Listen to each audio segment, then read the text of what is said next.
බෙල්ල බලන්නකෝ මං අර කලින් පෙන්නපු ගව කොකාලා දැන් අදත් මේ බැකෝ එක පිටිපස්සෙන් දෙන්නෙක් යන ගමන් ඒගොල්ලන් ඉගිලෙන සත්තු කනවා.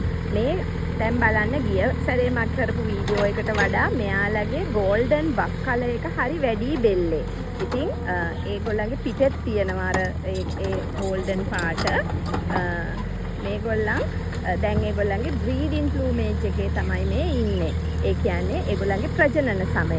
ප්‍රජනන සමය එනකොට මේ කැටල් ඊග්‍රට් එහෙමත් නැත්නම් ගව කොකා කියන අය ඒගොල්ලන්ගේ ඔය පාට එනවා දෙගොල්ල. කියන්නේ ගැහණු පිරිමි සත්තු දෙගොල්ලන්ගෙම එනවා ඔය රත්තරන් පාට. ඉතින් ඒකෙන් අපි තේරුම් ගන්නවා ඒගොල්ලන්ගේ ප්‍රජනන සමය තමයි මේ තියෙන්නේ කියලා. මේ සුදු පාට කොක්කු වර්ග 4ක් ලංකාවේ ඉන්නවා. මේ ඒකෙන් ලිටල් ඊග්‍රට්, කැටල් ඊග්‍රට්, මීඩියම් ඊග්‍රට් සහ ලාර්ජ් ඊග්‍රට් කියන අය.